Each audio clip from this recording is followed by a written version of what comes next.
29,000 feet high, temperatures ranging to -31 degrees, over 200 fatalities. Man was not made to climb Mount Everest, but that's why less than 1,000 people even try each year. Only about half make it to the top. Do feel somewhat intimidated by Mount Everest, of course. I mean, she's a monstrous peak. She isn't necessarily out to be nice to me. But that did not stop retired Staff Sergeant Chad Jukes from attempting to become the first combat wounded veteran to ascend to the top of the highest point in the world. Jukes lost his right leg while serving as the lead gun truck commander on a supply convoy in northern Iraq. A love of climbing and the outdoors has helped Jukes through some tough times. Personally, I have lived with PTSD, as have many of my soldiers with whom I served. I've seen a lot of people struggle greatly with psychological traumas of living through war, and I've had soldiers and friends take their own lives, and that's why I'm here. And that's why Team USX was born. Second Lieutenant Harold Earls and Captain Elise Ping Medvigi strove to become the first active-duty male and female Army members to reach the summit of Mount Everest. Jukes and filmmaker Dave Olson completed the four-person team in the attempt to make history atop the world's highest peak. And we peek out behind this hill on our left, and I look over and you can see Mount Everest. And for me, I was like, it was just like, it all hit me at once. It was just like, oh my gosh. First off, this is real, it's actually happening. And second of all, it's a freaking big mountain, and it's super intimidating, very steep, and my heart was pumping for sure. Explain how all of this started, how your dream wound up turning into Team USX and a trip to Mount Everest. So I actually came up with the idea about a year and a half ago when I was a cadet at West Point. And I formed the idea with Command Sergeant Major Burnett, one of my mentors. And that's when we really started developing the idea of what Everest would become and how we would actually really use Everest as a platform to hopefully make a difference for our soldiers. Harold actually reached out to No Barriers, which is an organization that encourages people to live an active lifestyle and break down perceived barriers and really live, be as active and enabled as possible. And they contacted me. I had been involved with the organization in the past and asked if I would be interested in possibly representing the organization and climbing Mount Everest with Harold and USX. And as I had discovered that the climb was going to be used to raise awareness for post-traumatic stress disorder and soldier and veteran suicide, I decided that it was a good fit and that it was something that I would be interested in being involved in, because those issues have affected me personally very deeply. How did you guys work to prepare, to train for this? You know, cardiovascular fitness is really the most important thing for high altitude climbing, so I spent a lot of time running. And one of my favorite things is the Stairmaster. You know, it's basically climbing Everest is kind of like ascending a gigantic staircase in a lot of ways. I would say for me, I'm actually in a completely different scenario. So most of these people, most of our climbers are from, you know, Colorado, from somewhere in Alaska, somewhere they can actually get on a lot of mountains. And for me, I'm from Georgia, born and raised, and so I had like zero mountain climbing experience. Like when I reached out to all of them, they probably thought I was crazy, even, you know, approaching them like, who's this guy with no climbing experience? So I knew that myself, obviously, I had a lot of work to do. You know, so I started rock climbing as much as I can with a rock climbing coach at West Point, and then taking very seriously, you know, the lack of understanding that I have in mountaineering. I took very serious, you know, from reading books to learning everything that I can about mountaineering and about climbing to ensure that I was the most prepared possible, you know, to make it with the team. Elise, how about you? I mean, what were some of the emotions as this trip began? It was breathtaking to see Everest. I was extremely excited to get into the mountains and start climbing. It was an unbelievably beautiful mountain, absolutely breathtaking. But it was pretty scary. I mean, it was an intense-looking mountain. I knew that I definitely had a challenge ahead of me. I mean, our team was going to be faced with a challenge, and obviously, you know, we would have to work to overcome that. Coming up next, Team USX fights frostbitten hands and the sight of dead bodies on the mountain. How close would they be to turning around? Team USX, founded by Army 2nd Lieutenant Harold Earls, was created to assist and offer opportunities for continued service to America's fighting men and women after they leave the military, and to bring attention to the issues around PTSD. For more information, visit www.usx.vet.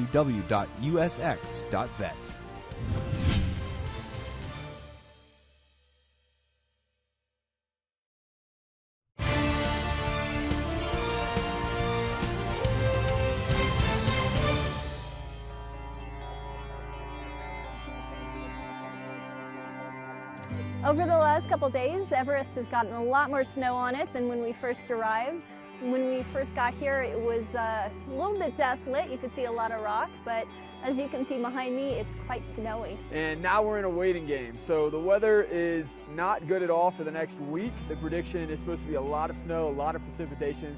As you can tell, behind us, Everest is covered in snow. It's unbelievably gorgeous, but it's not good at all for climbing. We'll be trekking through about a meter of snow. Most of the foreseeable challenges that I could have climbing Mount Everest with a prosthesis, I've been able to mitigate through experience and planning, both on my own end and excellent preparations that have been made by my prosthetist at the VA in Grand Junction. Lieutenant Earls, you specifically ran into some huge challenges on your way up the mountain. Tell us a story about the goggles. So on my way up, actually, we were at one of the steps, and a really interesting story. I don't even know if we've shared this with the media. So my goggles got bumped, which was shared, and they fell literally hundreds of feet. But I found out later when we got back down, Dave actually picked them up. They landed at Dave's feet, who was several hundred feet down the mountain, which is just craziness, and it just stuck right in the snow. And so he picked up the goggles, and I have the goggles literally with me today. I still have them. As you began to go up the mountain, what sort of obstacles did you run into? How much tougher did it get the closer you got to the top? Well, as we climbed Mount Everest and we're getting higher and higher on the mountain, we definitely were facing very challenging conditions. You know, on Mount Everest there is approximately 1/3 the amount of oxygen as there is at sea level, so we rely on supplemental oxygen to help us get to the top. But even with supplemental oxygen, it is extremely difficult. I ended up in a situation where, as I was climbing, at one point my oxygen tank bumped against a rock and my line was abraded and ended up being partially punctured.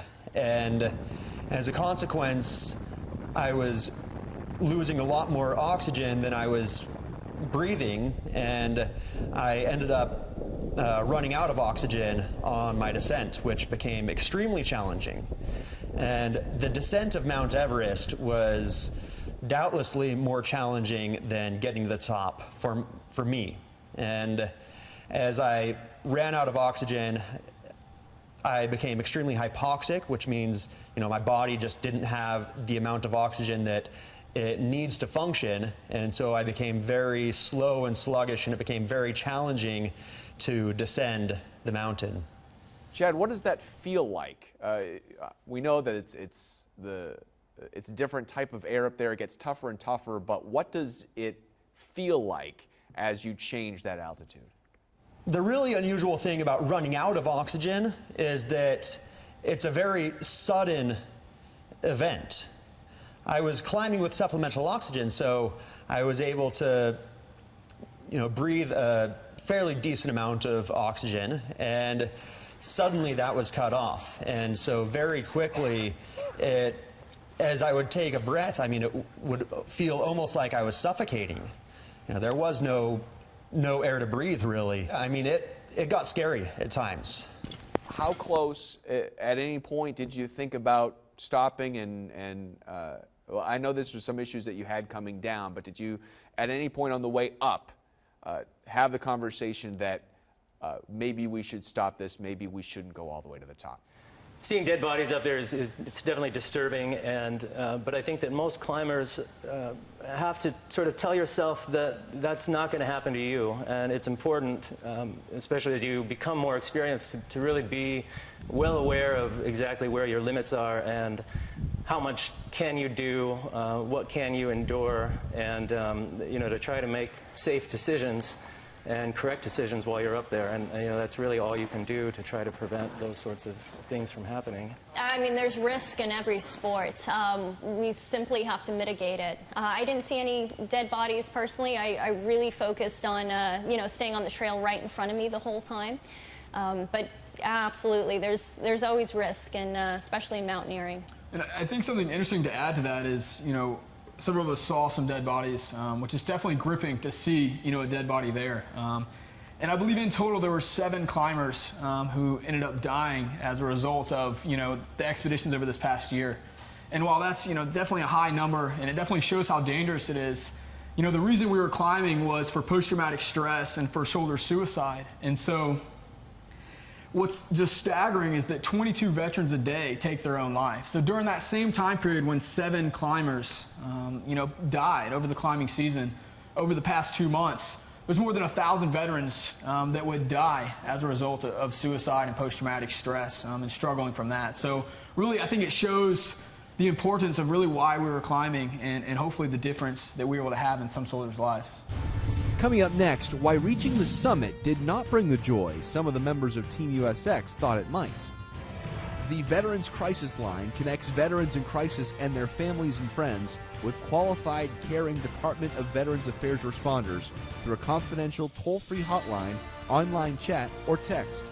For more information, visit www.veteranscrisisline.net.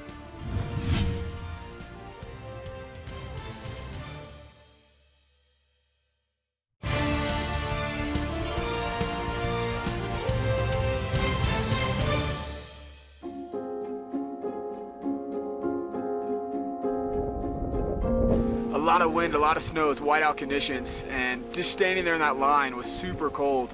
I wasn't really prepared for the right clothing, and definitely took me a while to warm up in my tent. The route going up to Camp 2 is fairly steep, although it looks doable. It's a nice hot day today, so we've been baking on the fixed ropes.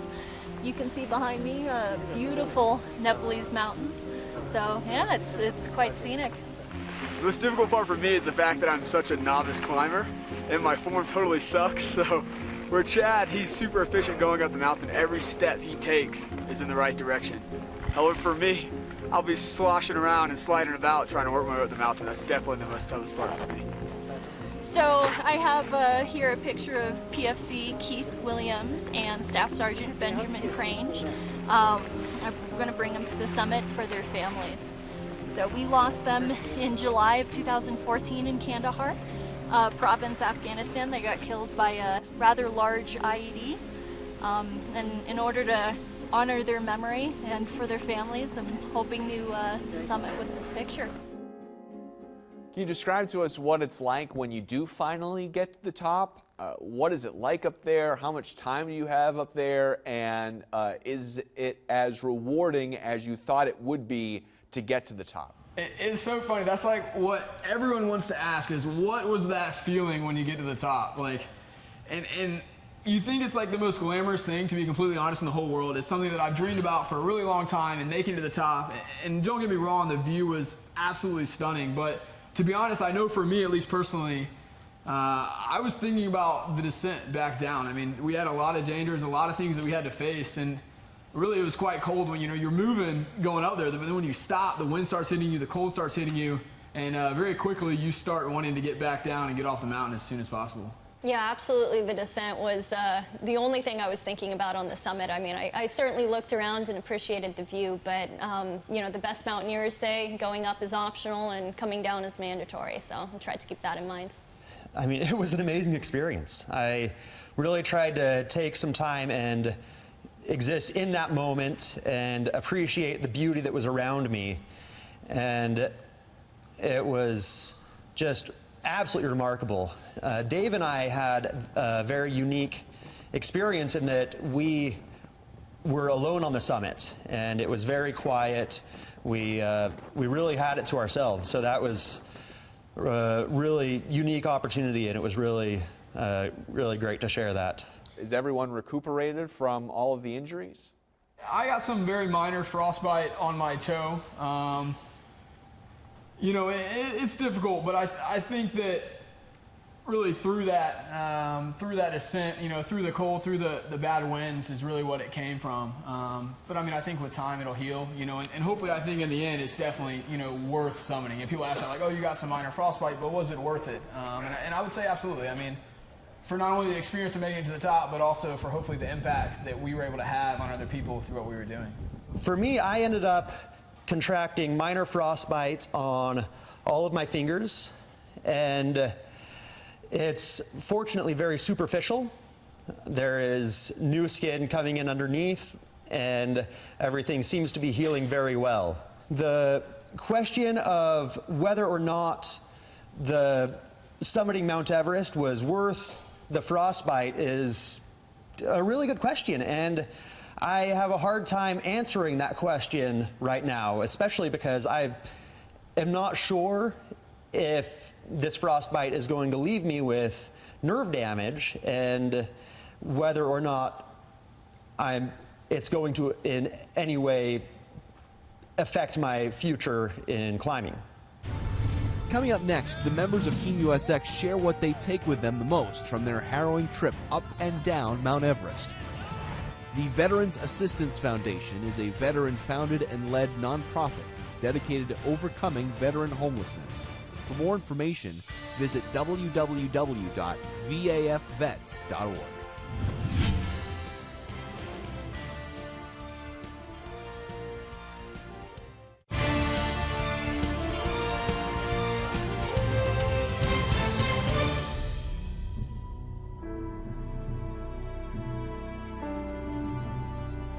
Out of the 22 states in America reporting veteran suicides, more than 22 veterans and one active duty soldier commit suicide each day, making suicide rates for veterans double and sometimes triple the rate of civilian suicides. The 4 members of Team USX put their lives on the line in hopes of raising PTSD awareness and saving lives in the future. Harold, was it everything that you thought it would be, hoped it would be? I think so. I would say it was everything I thought it would be and then some in regards to the awareness we were able to raise for our soldiers. I mean, that, to me, just really how our nation really came behind us and supported us and really just followed what we were doing, enabled us to have a pretty big impact, I feel like. And, you know, we had some soldiers and some veterans reach out, you know, who said that they were struggling, you know, said that, hey, I'm to the point of possibly taking my own life, which for us, you know, that's so hard to hear, you know, but it for me, made me realize that what we were doing was actually making a difference. So I would say absolutely in every way.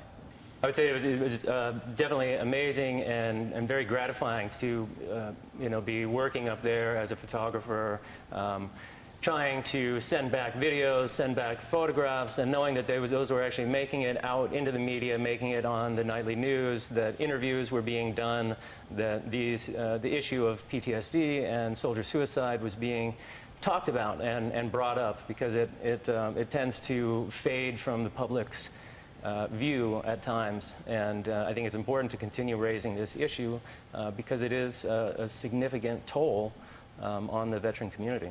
Well, it certainly put me in my place in terms of mountains. I've always been very humble in front of them, but more so now than ever. These things are absolutely incredible, and it was quite an honor to be able to climb and to get down safely. I'm curious to know then, Chad, you know, if physically you may have some ailments, but I guess spiritually, does accomplishing a feat like this, becoming one of the first wounded warriors to have lost a limb and to ascend Mount Everest, does that change or affect you in any way?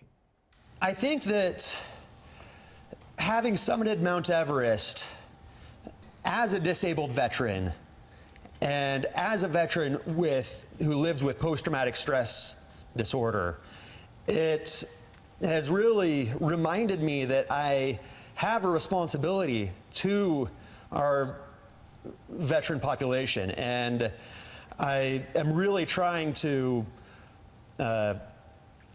work toward fulfilling that responsibility and holding our elected officials responsible for the promises that have been made to America's veterans. It is very important, especially with how severe post-traumatic stress has affected America's veterans and how severe the issue is of veteran suicide, that we work to expand VA healthcare and provide the Department of Veterans Affairs with the tools that they need to address this issue. Second Lieutenant Earls says the next step for Team USX is to take veterans dealing with PTSD on expeditions to the Arctic Circle and Patagonia. Captain Meviji will continue to work for Team USX and hopes to climb a pair of peaks in the Himalayas when the Army will allow her to. Filmmaker Dave Olson graduated from medical school while on the mountain, and he plans to study high-altitude edema, the most common cause of death on Mount Everest.